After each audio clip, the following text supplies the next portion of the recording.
Welcome. We're going to do a little hip movement today. I've got a chair here. We're going to start with that.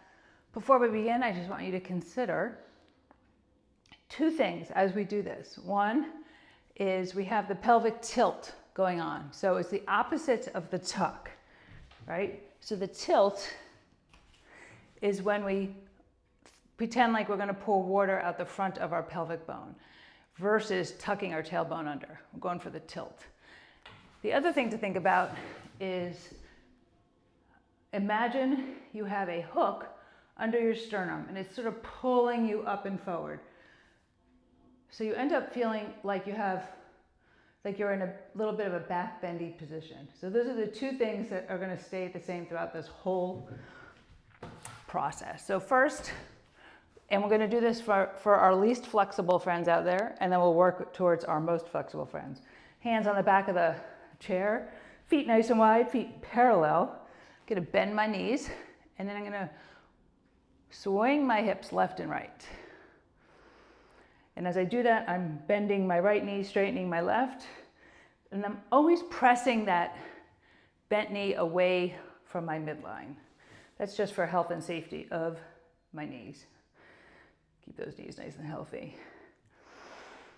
Nice. Okay, so that's option one. Option two, we're going to turn that chair around and have our hands on the very front of the seat. Same thing.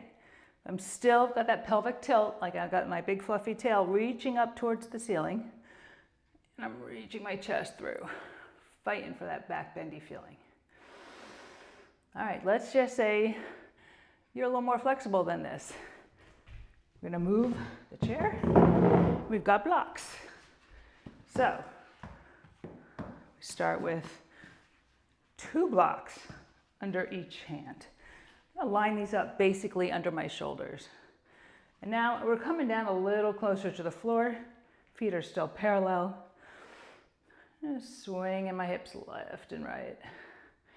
I do not have a whole lot of weight in my hands, just a nice light touch.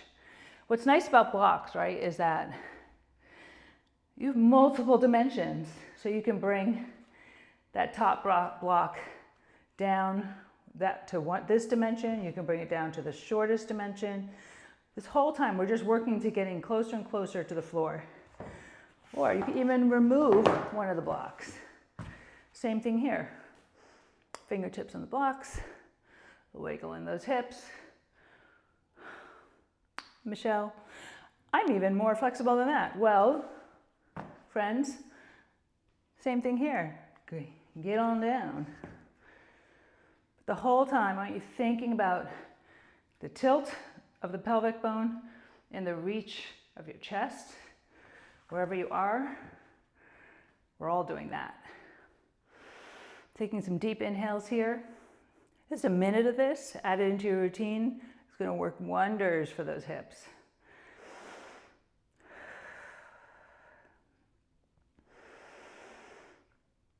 Nice. Thanks for finding me.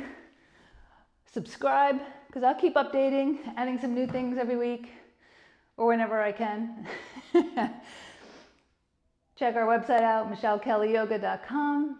Come join us for a class. We'd love to see you. Have a great day, everybody. Stay hippie.